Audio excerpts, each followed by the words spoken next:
배움 합격의 공식 약속의 이름 최승걸입니다. 자, 대한민국 임시정부 대한민국 임시정부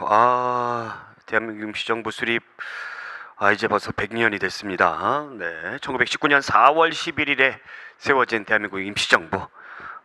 이름만 들어도 또 가슴이 이렇게 뭐라 그럴까요? 예, 이렇게 용수좀 치는 그런 듯한 오늘 대한민국 임시정부에 대해서 우리가 한번 알아보도록 하겠습니다. 교재 281페이지. 네, 대한민국 임시정부. 자, 들어갑니다. 네. 자, 대한민국 임시정부 수립 우리가 1919년 4월 11일에 수립이 됐습니다. 수립이 됐어요. 뭐 여러 가지 이제 배경이 있는데 우리가 앞에서 배웠던 것처럼 3.1운동 이후에 독립운동을 조직적으로 이끌어갈 지도부의 필요성 이런 것들이 있었다. 자, 그 다음에 이제 여기 교재에는 없지만 좀 생소한 그런 거지만은 약간의 여러분들이 좀 알고 계셔야 되는 부분이 있는데 뭐냐면 대동단결선언이에요. 대동단결선언이에요. 대동단결선언 이걸 꼭 알아두시기 바랍니다. 자, 이것은 이제 1917년도에 어디에서 상하이에서 일어났던 것이죠. 뭐 신채호, 그 다음에 신규식, 그 다음에 박은식, 뭐 여러분들 잘 아시는 그런 분들이죠. 그 다음에 또 누가 있습니까? 조소왕. 자, 이런 분들이 있는데 이 대동단결선언이 바로 뭐냐면 여기에서 주장했던 것이 이제 국민주권주의예요. 국민주권은 불멸, 영원히 사라지지 않는다. 이것을 주장을 했고요. 그래서 우리가 뭐를 만들자? 임시정부를 만들자. 임시정부를 만들 것을 주장을 했던 것이 이제 바로 대동단결선언이죠. 그래서 이것도 대한민국 임시정부 수립의 또 하나의 뭐가 됐다? 예, 원인이 되었다. 최근 들어서 이거 중요시 여기는 부분들이 나오고 있으니까 여러분들 기억해 두시기 바랍니다. 대동단결선언 아시겠죠? 자, 그러면 대한민국 임시정부는 각지의 임시정부가 있었다고 제가 얘기했죠. 대한국민의회 어디에? 연해주에 있었죠. 앞에서 배웠던 뭐 전로 한족계 중앙총회 이런 것들이 확산됐던 것이고요. 요때 이제 손병희 선생님이 대통령이었어요. 한성정부는 국내에 있었던 것이죠. 한성이니까 국내. 그래서 이승만을 집정관으로 했었고, 자, 대한민국 임시정부 여기로 이제 통합이 되더라. 신한청년당, 우리 신한청년당 딱 생각하니까 이제 누가 있어요? 김규식 선생님이 있었죠. 이승만을 국무총리로 선출했다. 그 이름들이 좀 중복이 되죠. 왜 중복이 될까요? 그러니까 서로 정부 세우고 유명한 인사들을 자기의 어떤 정부로 끌어들이기 위해서 노력을 많이 했기 때문에 이제 중복이 됐어요. 그러니까 그렇게만 기억해 두시면 돼요. 서로 이제 이름만 다르지 여기에 수습된 그런 독립운동 인사들은 중복이 되는 부분들이 상당히 많이 있다. 이렇게 생각하시면 되겠습니다. 그래서 이렇게 여러 개의 임시정부가 있었는데 어디로 통합이 되더라? 상하이로 통합이 되더라 라는 겁니다. 상하이로 통합이 되더라. 왜 상하이로 통합이 됩니까? 외교 활동에 유리하더라라는 얘기입니다. 그래서 1919년부터 언제까지? 1932년도까지 상하이에서 임시정부가 존재를 했었죠. 그 이후에도 제가 여기다 적어왔는데 뭐 항저우, 전장, 창사, 광둥, 류저우, 치장, 충칭, 제일 마지막이 충칭이죠. 충칭이 이제 1940년도에 사실 이제 임시정부는 1940년도 충칭에서 했던 임시정부의 역할이 가장 큽니다. 그래서 우리가 독립하는 1945년까지 약 5년간 활동이 가장 커요. 가장 큽니다. 자, 총 8번을 이사를 다녔다는 거죠. 그 시련과 고난이 엄청나다라는 것을 알 수가 있습니다. 자, 3권 분립 체제로 이루어져 있고요. 국무원, 행정부를 얘기하는 거고 임시의정원, 입법부, 그 다음에 법원, 사법부인데 이 법원, 사법부는 있었다가 없었다가 막 이렇게 돼요. 특별히 뭐 이렇게 그 재판할 일이 별로 없어서 그랬던 것이죠. 그래서 초대 대통령의 이승만을 선출했고요. 국무총리의 이동희가 선임이 되었다라는 겁니다. 의는 통일전선의 성격이고, 자, 여기에서는 이제 무장투쟁론, 그 다음에 외교독립론, 신랑 양성론 등 다양한 노선이 통합이 되었다라는 겁니다. 자, 그 다음에 최초의 3권 분립에 의한 민주공화제 정부다라는 거예요. 이렇게 해서 정말 야심차게 상하이에 그 임시정부가 수립이 됐는데 요 약간의 이제 그림 좀 잠깐 보시고 넘어가 보도록 하겠습니다. 자, 블라디보스토크에 여러분들 잘 아시는 대한국민회의가 있었죠. 대통령의 손병혜 선생님, 부통령의 이제 박영효, 그 다음에 국무총리의 이승만, 박영효 같은 경우는 나중에 친일파로 전향을 해버리죠. 그 다음에 한성정부 이승만, 이동희, 자, 그 다음에 상하임시정부 이승만, 안창호, 이동희 이렇게 쭉 있습니다. 반복이 되죠. 그래서 나중에 전부 다 어디로 모인다? 여기 상하이로 모이게 된다라는 것을 알 수가 있습니다. 자, 그러면 대한민국 임시정부의 활동을 한번 볼게요. 활동. 교재 282페이지 대한민국 임시정부의 활동을 한번 보겠습니다.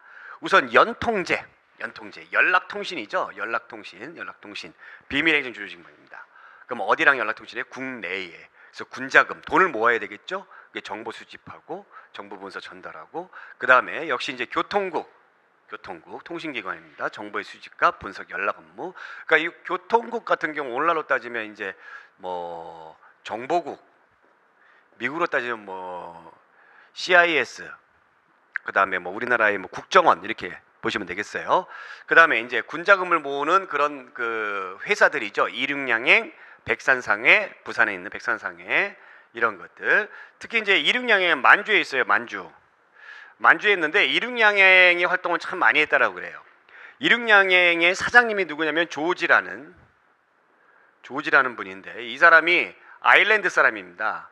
그래서 외국 사람이다 보니까 일제 탄압이 어려웠다라는 것을 볼 수가 있고, 그 다음에 채권 발행을 하죠. 독립공채, 의원금 모집을 합니다. 자, 외교활동으로는 제가 지난 시간에도 말씀드렸던 파리 강화회의 김규식을 파견을 했다라고 나오는데, 사실은 임시정부에서 파견한 것이 아니라 신한청년단에서 파견을 했는데 직함을 주었던 것이죠.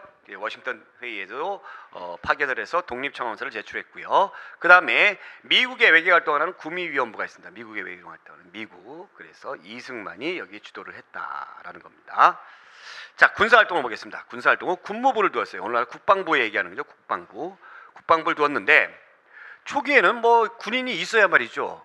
없죠. 예, 없습니다. 그래서 기존 독립군이 이제 여기 소속이 되는 거예요. 기존 독립군. 우리가 이제 앞에서 나왔던 서로군 정서군, 그 다음에 북로군 정서군, 이렇게. 그래서 국방부 산하에 두었다라는 거고요. 그 다음에 육군 무관학교 이걸 만들어서 상하이에 만들어서 장교들을 양성을 했다라는 겁니다. 그 다음에 직할군단으로 광복군 사령부. 그러니까 앞으로 이제 이거 나올 거예요. 그냥 광복군 총령, 육군 주만 참의부죠. 그래서 신민부, 국민부, 뭐 참의부, 신민부, 정의부, 참의부, 뭐 이런 거 앞으로 나올 겁니다. 이런 것들이 있었다라는 거, 군사활동이 있었는데, 사실 이 군사활동이 임시정부가 직접 만들고 조직하고 이랬던 그 군사 조직이다? 아닙니다.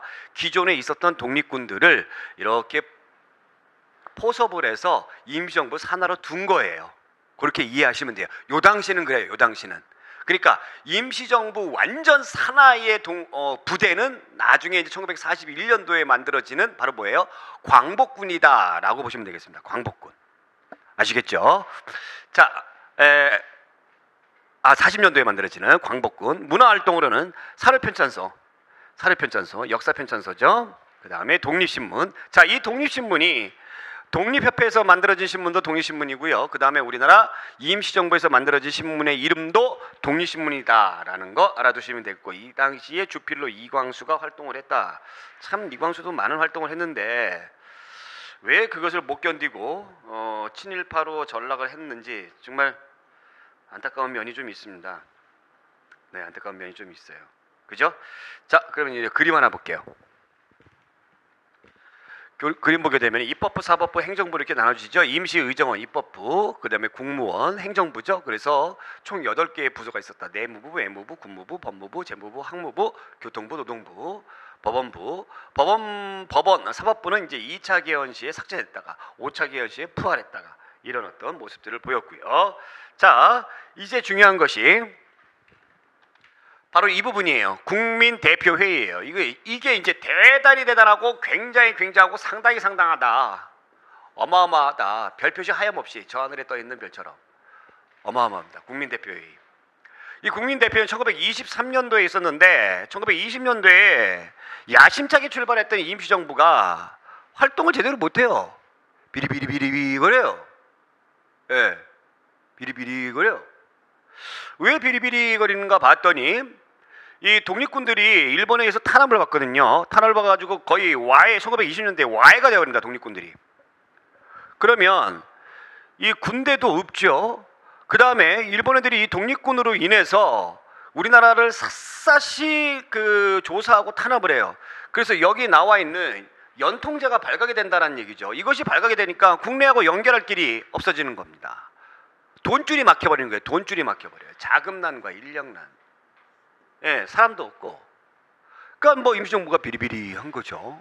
비리비리해요.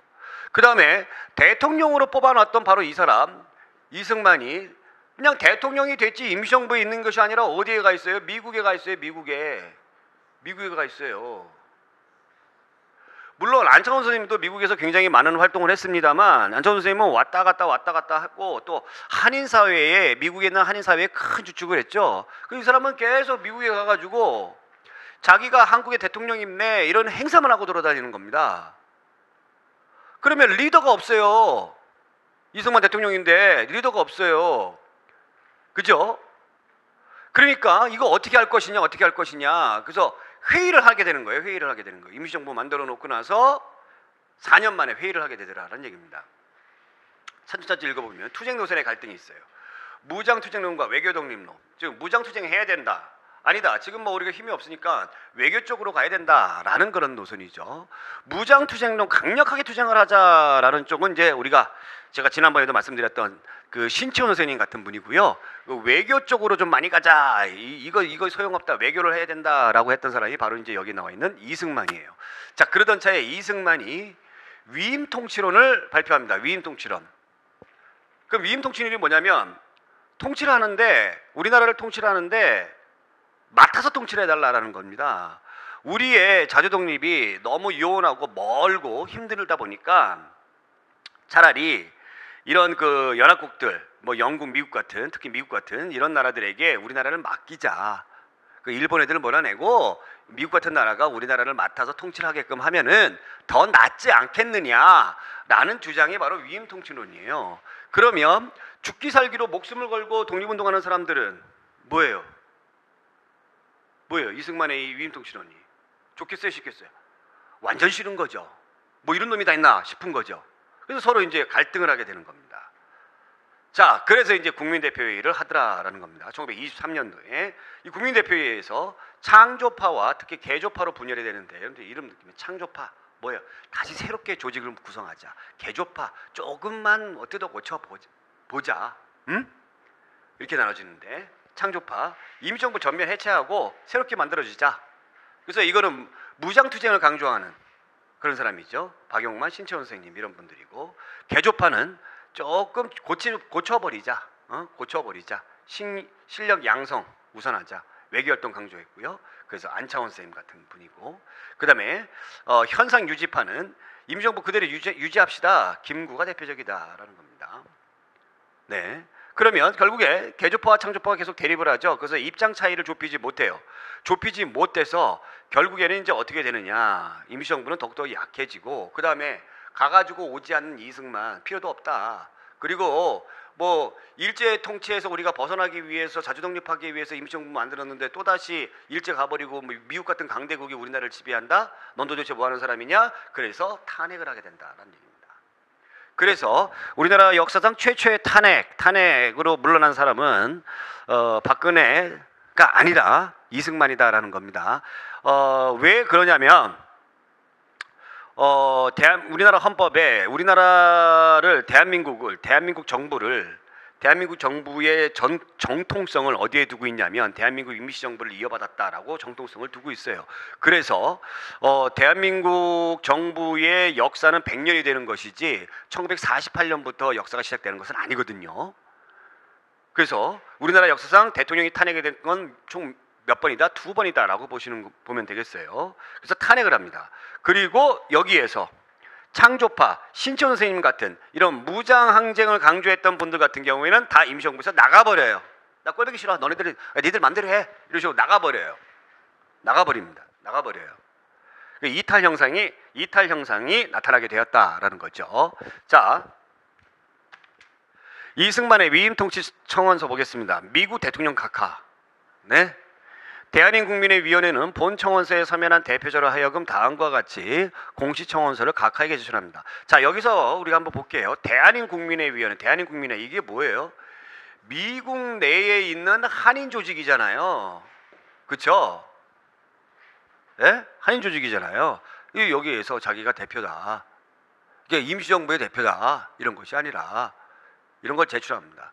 우리는 자유를 사용하는 2천만의 이름으로 가깝게 청원합니다. 각하도 평화에 의해서 우리의 자유를 강력하게 주장하여 참석한 열강들과 함께 먼저 한국을 일본의 학정으로부터 벗어나게 하여 주십시오. 장래에 완전한 독립을 보증하고 당분간은 한국을 국제연맹 통치 밑에 두게 할 것을 바랍니다. 국제연맹 통치 밑에. 국제연맹은 국제연합의 전신이죠. 네, 국제연합 같은 경우에는 이제 강력한 군대도 두고 있고 유엔군 같은 경우. 근데 국제연맹은 그런 것이 없었어요. 나중에 뭐 세계사에 관심이 있으신 분들 제가 더 자세하게 설명해드리고 있습니다만 시험에 안 나오는 걸 굳이 자세하게 해드릴 필요는 없을 것 같아서 어찌됐든 미국한테 우리나라를 좀 맡겨버린다. 이것이 바로 위임 통치 선언 청원서다라는 겁니다. 참 어이가 없는 그런 부분들이죠. 자, 그래서 1923년도에 국민대표회의를 했고요. 그러면서 이제 굉장히 시련을 겪는다라는 겁니다. 임시정부 개헌.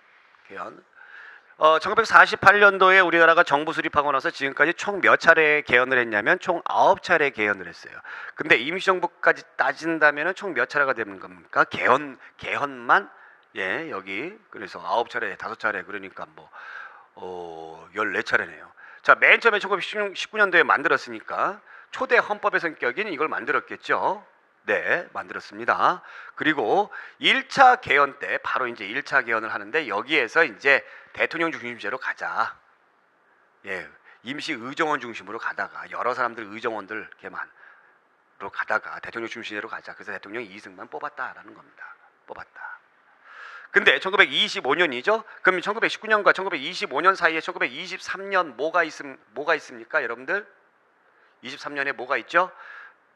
국민대표회의가 있죠. 국민대표회의에서 이제 창조파 신천원 선생님 같은 사람들 쫙 나가버리고, 그죠? 이승만 돌아오지 않고 그래서 탄핵이 돼버리는 거죠. 탄핵이 돼버리고 나서 이제 2차 개헌이 되는데 2차 개헌 때 국무령 중심의 내각 책임제로 간다라는 거죠. 자, 여러분들 국무령이라는 거는 국무총리 정도를 얘기하고 보면 되는 거고요. 내각 책임제로 간다라는 거죠. 대통령은 있었어요. 그 대통령이 바로 무엇이냐? 바로 여러분들 박은식 선생님이에요. 2대 대통령이 박은식 선생님이에요. 그러니까 임시정부에서는 대통령이 두 분 기억하시면 돼요. 이승만하고 그 다음에 박은식 선생님. 근데 박은식 선생님은 대통령을 임시적으로만 맡았지 정말 이 조직을 이끌어 나가기 위해서 내가 대통령을 맡는다라는 그런 성격은 아니었고요. 얼마 안 있다가 돌아가세요. 예, 돌아가십니다. 박은식 선생님은.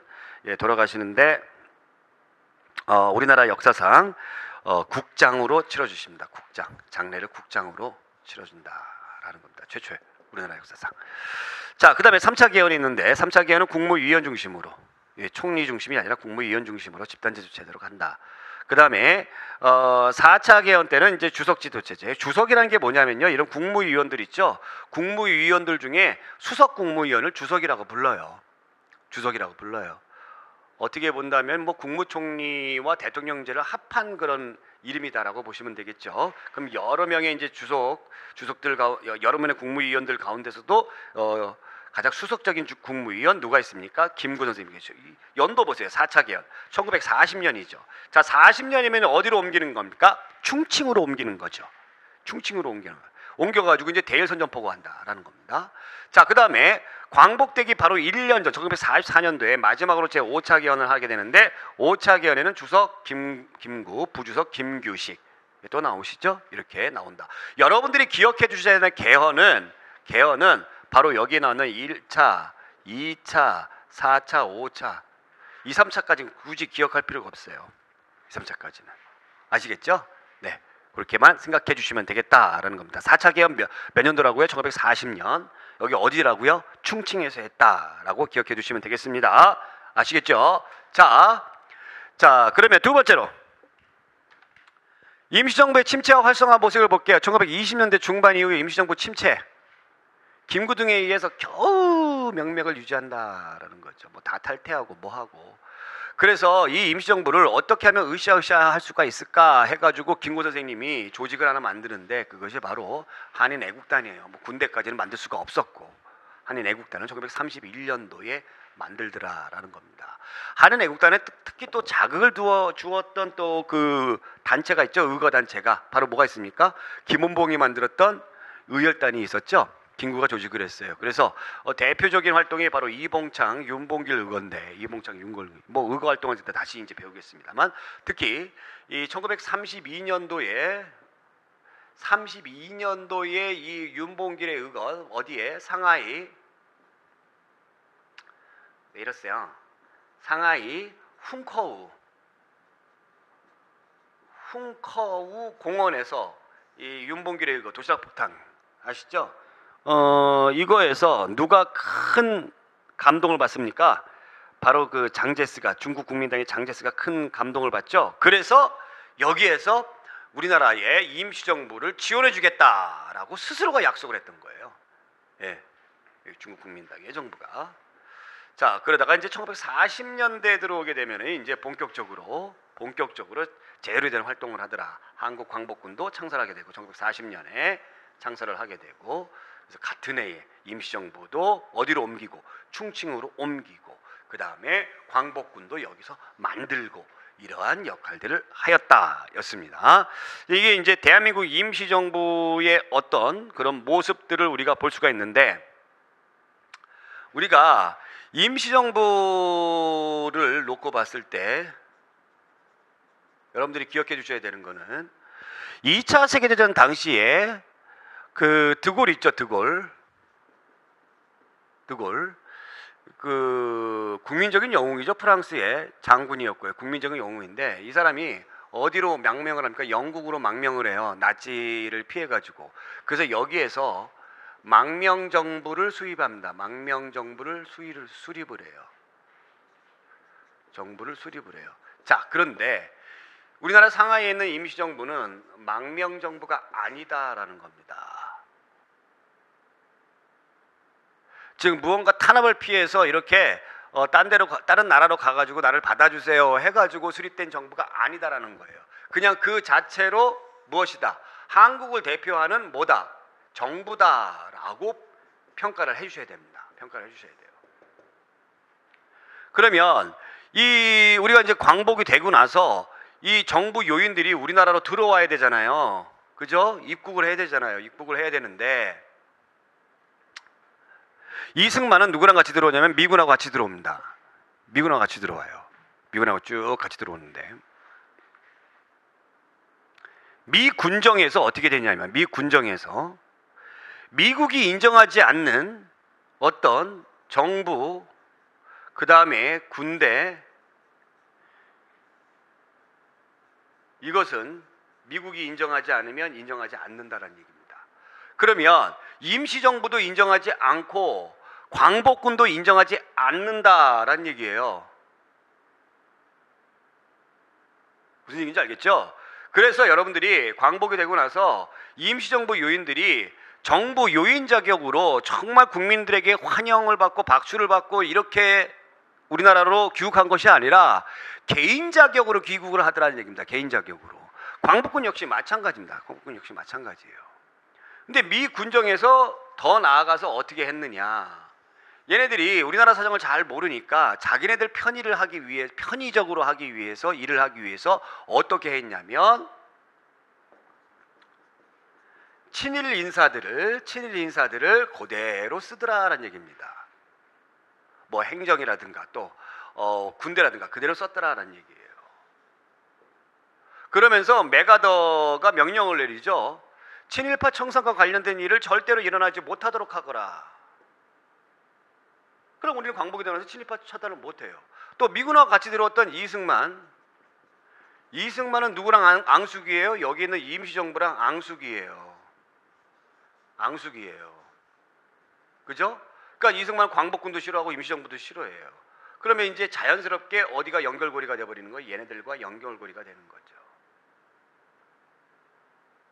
그래서 해방된 조국에서 광복군 출신들이 홀대를 받거나 탄압을 받거나 또 임시정부 출신들이 홀대받거나 탄압을 받거나 그래서 많은 수의 독립운동가와 광복군들이 해외로 떠나기도 하고 자기가 독립운동을 했다 또 그다음에 광복군 출신이었다 숨기기도 하고 심지어 어떻게 합니까? 월북까지 했더라라는 얘기입니다. 내가 여기에서 탄압을 받느니 차라리 북쪽으로 선파선을 넘어서 월북을 하는 게 낫겠다. 그래서 많은 수의 독립운동가 광복군들이 월북한 경우도 있더라라는 얘기죠. 좀 안타까운 얘기가 아닐 수가 없어요. 안타까운 얘기가. 네. 자, 이렇게 해가지고 우리가 임시정부에 대해서 알아봤고요. 자, 다음 시간에는 1920년대 국내의 독립운동, 국내의 독립운동이죠. 국내의 독립운동에 대해서 또 알아보도록 하겠습니다. 오늘 여기까지. 고맙습니다.